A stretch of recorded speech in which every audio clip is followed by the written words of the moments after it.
একদিন হঠাৎ মক্কা নগরীতে প্রচণ্ড ঝড় বৃষ্টি শুরু হলো। ঝড় বৃষ্টির প্রবল দাপটের কারণে মক্কা নগরীর আবে জমজম কূপটি পানিতে পরিপূর্ণ হওয়ায় জমজম কূপ থেকে পানি ওঠা বন্ধ হয়ে গেল। তারপরে মক্কা নগরীতে প্রবল আকারে পানির সংকট দেখা দিল। বিস্তারিত ঘটনা শোনার আগে ভিডিওতে লাইক দিয়ে চ্যানেলটি সাবস্ক্রাইব করে রাখুন। কোথাও কোনো পানির চিহ্ন মাত্র নেই। মক্কার মানুষেরা পানির জন্য এদিক ওদিক ছোটাছুটি করতে লাগলো, কিন্তু কোথাও পানির সন্ধান না পেয়ে একেবারে তারা দিশেহারা হয়ে পড়লেন। শিশু, যুবক, বৃদ্ধ, বৃদ্ধা সবাই পানির জন্য অসুস্থ হয়ে পড়লেন। তৎকালীন সময়ে মক্কা নগরীর নেতা ছিল হযরত রাসূলুল্লাহ সাল্লাল্লাহু আলাইহি ওয়াসাল্লামের দাদা অর্থাৎ আব্দুল মুত্তালিব। পানির সংকটের জন্য দিশেহারা হয়ে তারা সবাই তাদের নেতা আব্দুল মুত্তালিবের কাছে উপস্থিত হলেন। আব্দুল মুত্তালিবের কাছে উপস্থিত হয়ে সবাই তাকে বললেন, আপনি আমাদের নেতা, আপনি যেভাবেই হোক আমাদের পানির ব্যবস্থা করুন। আপনি জমজম কূপ থেকে পানি উত্তোলন করার ব্যবস্থা করে দিন। আমাদের মনে হয় আপনি ছাড়া আর কেউই জমজম কূপ থেকে পানি উত্তোলন করার ব্যবস্থা করে দিতে পারবে না। উপস্থিতগণ বললেন, আমরা যদি জমজম কূপ থেকে পানি না পাই তাহলে সবাই অসুস্থ হয়ে মারা যাব। এই কথা শুনে আব্দুল মুত্তালিব ভীষণ চিন্তিত হয়ে পড়লেন। তিনি মনে মনে ভাবতে লাগলেন, কিভাবে জমজম কূপ থেকে পানি উত্তোলন করা যায় এবং কিভাবে পানি উত্তোলন করার ব্যবস্থা করা যায়। কিন্তু তিনি কোনো চিন্তা করেই কুল কিনারা পেল না, কোনো আশার আলো দেখতে পেল না। তখন তিনি মহান আল্লাহ তাআলার দরবারে দুখানা হাত উত্তোলন করে দোয়া করলেন এবং বিভিন্ন ধরনের মান্যত করলেন, কিন্তু কোনো দোয়া ও মান্যত আল্লাহর দরবারে কবুল হলো না। শেষ পর্যন্ত আব্দুল মুত্তালিব দিশেহারা হয়ে মহান আল্লাহ তাআলার দরবারে দোয়া করে বললেন, হে মহান রব্বুল আলামিন, আপনি জমজম কূপ থেকে পানি উত্তোলন করার ব্যবস্থা করে দিন। বিনিময়ে আমি আমার 10 সন্তানের মধ্য থেকে একটি সন্তানকে আমি আল্লাহর রাস্তায় কুরবানি করে দিব। আব্দুল মুত্তালিব যখন এই মান্যত করলেন তখন এই মান্যত কবুল হয়ে গেল। অর্থাৎ রাসূলুল্লাহ সাল্লাল্লাহু আলাইহি ওয়াসাল্লামের দাদা যখন এই মান্যতটি করলেন তখন আল্লাহ পাক রব্বুল আলামিন তার মান্যতকে কবুল করে নিলেন এবং তার সাথে সাথে জমজম কূপ থেকে প্রচুর পরিমাণে পানি বের হতে লাগলো। এবং জমজম কূপের পানি বের হতে দেখে মক্কাবাসীগণ অবাক হয়ে গেলেন এবং তারা আনন্দে আত্মহারা হয়ে পড়লেন। এরপর জমজম কূপের পানি বের হওয়ার পরে সবাই সুখে শান্তিতে বসবাস শুরু করলো। কিন্তু এইদিকে এই ঘটনার পরে রাসূলুল্লাহ সাল্লাল্লাহু আলাইহি ওয়াসাল্লামের দাদা আব্দুল মুত্তালিবের এই মান্যতের কথা মনে ছিল না। তিনি অবিরাম এই মান্যতের কথা ভুলে গেলেন। একদিন হযরত মুহাম্মদ সাল্লাল্লাহু আলাইহি ওয়াসাল্লামের দাদা আব্দুল মুত্তালিব তার নিজের গৃহে ঘুমাচ্ছিলেন। তিনি স্বপ্নে দেখলেন মহান আল্লাহ তাআলা আব্দুল মুত্তালিবকে বলছেন, হে আব্দুল মুত্তালিব, তুমি কি ভুলে গেলে তুমি কি মান্যত করেছিলে? তুমি মান্যত করেছিলে যে জমজম কূপ থেকে পানি বের হলে তোমার 10 সন্তানের মধ্য থেকে একটি সন্তানকে তুমি আল্লাহর রাস্তায় কুরবানি করে দিবে। তুমি তোমার মান্যত পূরণ করো। তারপর এই স্বপ্ন দেখার পরে আব্দুল মুত্তালিব ঘুম থেকে জাগ্রত হলেন এবং উঠে বসে পড়লেন। তারপর তিনি চিন্তা করতে লাগলেন, সত্যি তো আমি মান্যত করেছিলাম যে জমজম কূপ থেকে পানি বের হলে আমি আমার 10টি সন্তানের মধ্য থেকে একটি সন্তানকে আমি আল্লাহর রাস্তায় জবেহ করে দিব, কিন্তু আমি আমার মান্যতের কথা বেমালুম ভুলে গিয়েছি। আব্দুল মুত্তালিব তার এই স্বপ্নের কথা কারো সাথে প্রকাশ করলেন না। পরের দিন রাতের বেলা তিনি আবার যখন ঘুমাচ্ছিলেন আবারও স্বপ্নে দেখলেন মহান আল্লাহ পাক রব্বুল আলামিন তাকে বলছেন, হে আব্দুল মুত্তালিব, তোমার কি মনে নেই যে তুমি কি মান্যত করেছিলে? তুমি তোমার মান্যত পূরণ করো। আমার 10 সন্তানের মধ্য হতে একটি সন্তানকে জবেহ করে দিতে হবে। আমি যদি আমার মান্যত পূরণ না করি তাহলে 10 সন্তান মৃত্যুবরণ করবে এবং পবিত্র জমজম কূপের পানি পুনরায় বন্ধ হয়ে যাবে, এমনকি চিরদিনের জন্য সেই পানি ওঠা বন্ধ হয়ে যাবে। এ কারণে হয়তোবা সকল মক্কাবাসীগণ পানির অভাবে মৃত্যুবরণ করবে। তারপর আব্দুল মুত্তালিব এই স্বপ্ন দেখার পর ভয়ে কাঁপতে লাগলেন। রাসূলুল্লাহ সাল্লাল্লাহু আলাইহি ওয়াসাল্লামের দাদা আব্দুল মুত্তালিব চিন্তা করতে লাগলেন যে তিনি কি করবেন।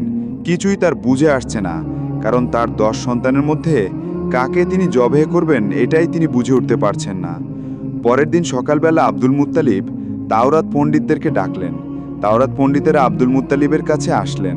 যখন আব্দুল মুত্তালিব ভীষণ চিন্তিত এবং পেরেশানি অবস্থায় তাওরাত পণ্ডিতদেরকে বললেন, হে পণ্ডিতগণ, আমি মহান আল্লাহ পাক রব্বুল আলামিনের দরবারে মান্যত করেছিলাম জমজম কূপ থেকে পানি বের হলে আমি আমার 10 সন্তানের মধ্য হতে একটি সন্তানকে আল্লাহর রাস্তায় কুরবানি করে দিব। আমার মান্নত মহান আল্লাহ পাক রব্বুল আলামিন কবুল করে নিয়েছিলেন। জমজম কূপ থেকে আবারও পানি বের হয়েছিল, কিন্তু তারপর আমি আমার সেই মান্যতের কথা একেবারেই ভুলে গিয়েছিলাম। গত 3 দিন পর্যন্ত মহান আল্লাহ পাক রব্বুল আলামিন আমাকে স্বপ্নে দেখিয়েছিলেন। মহান আল্লাহ তাআলা আমাকে বলছেন আমার মান্যত পূরণ করতে। তিনি 3 দিন পর্যন্ত আমাকে বলছেন, হে আব্দুল মুত্তালিব, তোমার কি মনে নেই যে তুমি কি মান্যত করেছিলে? তুমি তোমার মান্যত পূরণ করো। আমার 10 সন্তানের মধ্য হতে একটি সন্তানকে জবে করে দিতে হবে। আমি যদি আমার মান্যত পূরণ না করি তাহলে 10 সন্তান মৃত্যুবরণ করবে এবং পবিত্র জমজম কূপের পানি পুনরায় বন্ধ হয়ে যাবে, এমনকি চিরদিনের জন্য সেই পানি ওঠা বন্ধ হয়ে যাবে। এ কারণে হয়তোবা সকল মক্কাবাসীগণ পানির অভাবে মৃত্যুবরণ করবে। তারপর আব্দুল মুত্তালিব এই স্বপ্ন দেখার পর ভয়ে কাঁপতে লাগলেন। রাসূলুল্লাহ সাল্লাল্লাহু আলাইহি সাল্লামের দাদা আব্দুল মুত্তালিব চিন্তা করতে লাগলেন যে তিনি কি করবেন। কিছুই তার বুঝে আসছে না, কারণ তার 10 সন্তানের মধ্যে কাকে তিনি জবে করবেন এটাই তিনি বুঝে উঠতে পারছেন না। পরের দিন সকালবেলা আব্দুল মুত্তালিব তাওরাত পণ্ডিতদেরকে ডাকলেন। তাওরাত পণ্ডিতের আব্দুল মুত্তালিবের কাছে আসলেন। যখন আব্দুল মুত্তালিব ভীষণ চিন্তিত এবং পেরেশানি অবস্থায় তাওরাত পণ্ডিতদেরকে বললেন, হে পণ্ডিতগণ, আমি মহান আল্লাহ পাক রব্বুল আলামিনের দরবারে মান্যত করেছিলাম জমজম কূপ থেকে পানি বের হলে আমি আমার 10 সন্তানের মধ্য হতে একটি সন্তানকে আল্লাহর রাস্তায় কুরবানি করে দিব। আমার মান্যত মহান আল্লাহ পাক রব্বুল আলামিন কবুল করে নিয়েছিলেন। জমজম কূপ থেকে আবারও পানি বের হয়েছিল, কিন্তু তারপর আমি আমার সেই মান্যতের কথা একেবারেই ভুলে গিয়েছিলাম। গত 3 দিন পর্যন্ত মহান আল্লাহ পাক রব্বুল আলামিন আমাকে স্বপ্নে দেখিয়েছিলেন। মহান আল্লাহ তাআলা আমাকে বলছেন আমার মান্যত পূরণ করতে। তিনি 3 দিন পর্যন্ত আমাকে বলছেন, হে আব্দুল মুত্তালিব, তোমার কি মনে নেই যে তুমি কি মান্যত করেছিলে? তুমি তোমার মান্যত পূরণ করো। আমার 10 সন্তানের মধ্য হতে একটি সন্তানকে জবে করে দিতে হবে। আমি যদি আমার মান্যত পূরণ না করি তাহলে 10 সন্তান মৃত্যুবরণ করবে এবং পবিত্র জমজম কূপের পানি পুনরায় বন্ধ হয়ে যাবে, এমনকি চিরদিনের জন্য সেই পানি ওঠা বন্ধ হয়ে যাবে। এ কারণে হয়তোবা সকল মক্কাবাসীগণ পানির অভাবে মৃত্যুবরণ করবে। তারপর আব্দুল মুত্তালিব তার ছোট পুত্র আব্দুল্লাহকে নিয়ে কাবার উদ্দেশ্যে রওনা হয়ে গেলেন। কিছুক্ষণ পর তারা কাবার চত্বরে উপস্থিত হলেন। সেখানে সকল মক্কাবাসীগণ উপস্থিত হলেন। এদিকে আব্দুল্লাহকে জবে করার খবর পেয়ে মক্কার অন্যান্য নারী পুরুষ সবাই সেখানে উপস্থিত হলেন। সেখানে যে সকল নারীরা উপস্থিত ছিল তার মধ্যে একজন ছিলেন ওরাকা বিন নফলের কন্যা মরিয়ম। ওরাকা বিন নফল ছিলেন তৎকালীন তাওরাত কিতাবের পণ্ডিত। তার কন্যা ছিল মরিয়ম। মরিয়মও তাওরাত কিতাবের খুবই পারদর্শী ছিলেন। তিনি জানতেন তাওরাত গ্রন্থে লেখা ছিল এই আব্দুল্লাহর ওরসেই জন্ম নেবে আখিরি নবী মাহবুবে আলম আল্লাহর প্রিয় হাবিব হজরত মোহাম্মদ সাল্লাল্লাহু আলাইহি সাল্লাম। তাই তিনি আব্দুল্লাহকে জবে করতে মানা করলেন। কোনো মতেই আব্দুল্লাহকে জবে করতে দিতে চাইলেন না। তিনি আব্দুল মুত্তালিবকে বললেন আব্দুল্লাহকে কোনো মতেই জবে করা যাবে না, বিনিময়ে এই মক্কা নগরীতে রক্তের বন্যা বয়ে যাবে, তবু আমরা আব্দুল্লাহকে জবে করতে দিব না। মরিয়ম বললেন যাই হোক না কেন আব্দুল্লাহকে কোনো মতেই জবে করা যাবে না। আপনি আবারও নতুন করে লটারির ব্যবস্থা করুন। যতক্ষণ পর্যন্ত উটের নাম না উঠে ততক্ষণ পর্যন্ত আপনি লটারি চালিয়ে যাবেন। আবারও লটারির ব্যবস্থা করা হলো। একদম শেষ পর্যায়ে অর্থাৎ 100 বারের পর ওই লটারিতে উটের নাম উঠল। এবার সকল মক্কাবাসীগণ আনন্দে আত্মহারা হয়ে উঠল। অন্যান্য সকলে খুশি হলো, কারণ তাদের প্রিয় আব্দুল্লাহকে আর জবে করতে হবে না। এই ভেবে সবাই খুশিতে আত্মহারা হয়ে উঠল। তারপর আব্দুল মুত্তালিব অত্যন্ত খুশি হয়ে 100টি উট আল্লাহর রাস্তায় জবে করে দিলেন। এদিকে আব্দুল্লাহ ধীরে ধীরে বড় হতে লাগলো। যখন তিনি বিবাহের উপযুক্ত হলো তখন বহু জায়গা থেকে আব্দুল্লাহর জন্য বিবাহের সম্বন্ধ আসতে লাগলো, কারণ তৎকালীন সময় আব্দুল্লাহ ছিলেন সবচেয়ে সুন্দর পুরুষ। আব্দুল্লাহকে দেখলেই যে কারোর ভালো লেগে যেত। আব্দুল্লাহকে পাওয়ার জন্য মক্কার রমণীরা অধীর হয়ে থাকত। মক্কার রমণীরা মান্যত করত আব্দুল্লাহকে স্বামী হিসেবে পাওয়ার জন্য, কারণ আব্দুল্লাহ ছিলেন অত্যন্ত সুন্দর, ভদ্র এবং সচ্চরিত্রবান পুরুষ। প্রতিদিন আব্দুল্লাহর জন্য অনেক বিবাহের প্রস্তাব আসত, কিন্তু কোনোটাতেই রাজি হতো না। কারণ আব্দুল মুত্তালিব তার বন্ধু ওয়াহাব ইবনে আব্দুল মান্নায়ের কাছে ওয়াদা করেছিলেন তার কন্যার সাথে আব্দুল্লাহর বিবাহ দিবেন। ওয়াবের কন্যার নাম ছিল আমিনা। তারা মদিনায় বসবাস করতেন। তারপর কিছুদিন পরে আব্দুল মুত্তালিব তার ছোট পুত্র আব্দুল্লাহকে নিয়ে মদিনার উদ্দেশ্যে রওনা হয়ে গেলেন।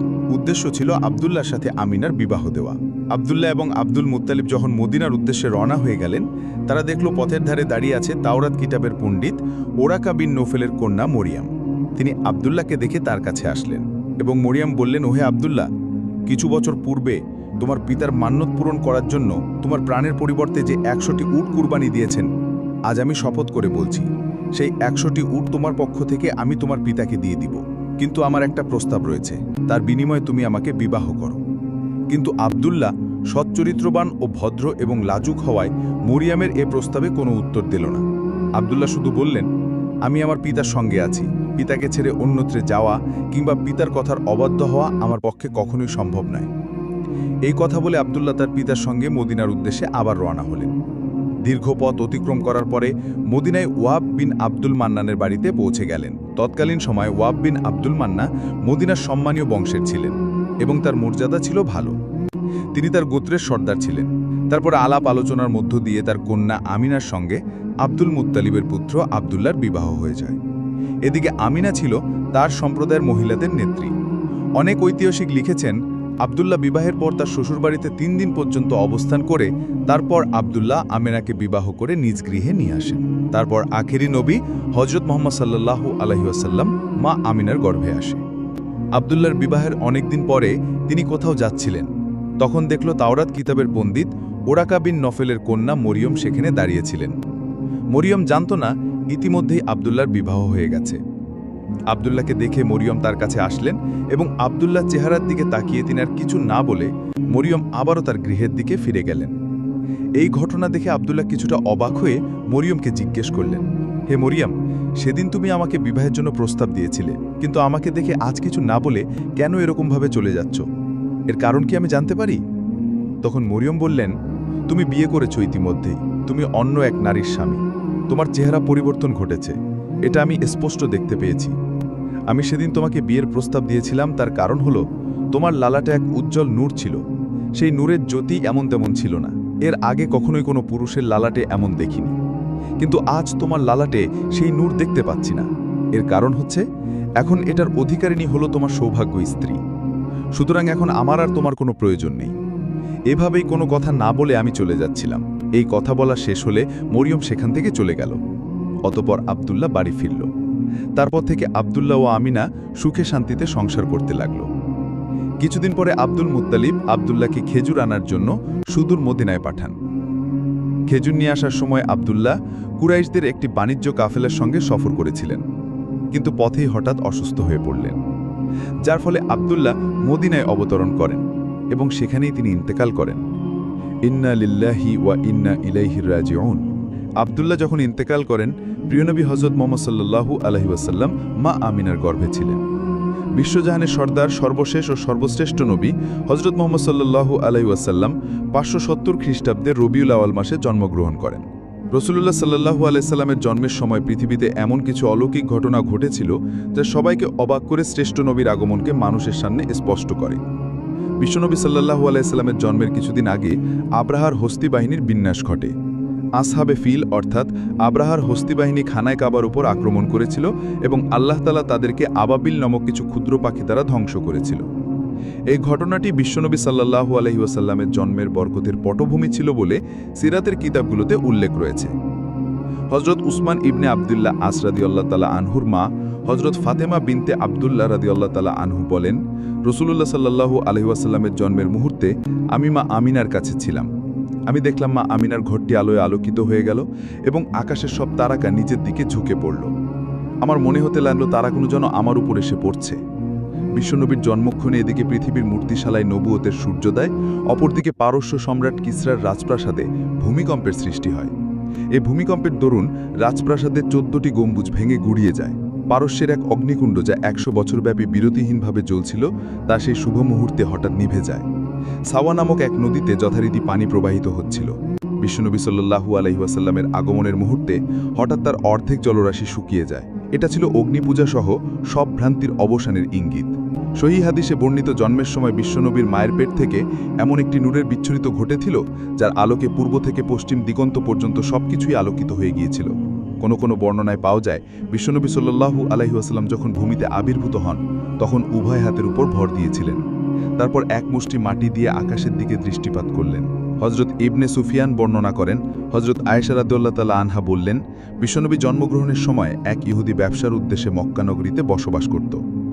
যে রাতে বিশ্বনবী পৃথিবীতে আগমন করে সেই রাতের পরবর্তীকালে সে কুরাইশদের কাছে জিজ্ঞেস করল, গতরাতে এই এলাকাতে কোনো শিশুর জন্ম হয়েছে কি? উপস্থিত কুরাইশের লোকেরা বলল, এ বিষয়ে আমরা কিছুই জানি না। লোকটি বলল, তোমরা এই বিষয়টি অনুসন্ধান করো, কেননা এই রাতে বর্তমান উম্মতের নবী ভূমিষ্ঠ হয়েছে। তাদের মধ্যবর্তী স্থানে একটি বিশেষ নিদর্শন অর্থাৎ মোহরে নবুয়ত রয়েছে।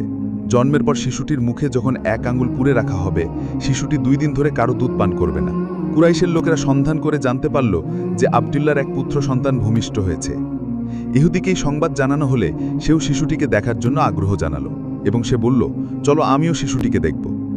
ইহুদি লোকটি যখন শিশুটিকে দেখল এবং তার 2 কাঁধের মাঝে মুহরে নবুয়তের নিদর্শন দেখতে পেল, তখন সে চিৎকার করে বেহুশ হয়ে গেল।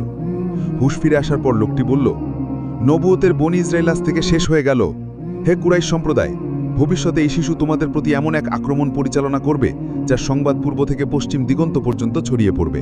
এছাড়াও আরও অনেক অর্থার্যজনক ঘটনা সিরাতের পাতায় পাতায় স্বর্ণাক্ষরে লেখা রয়েছে।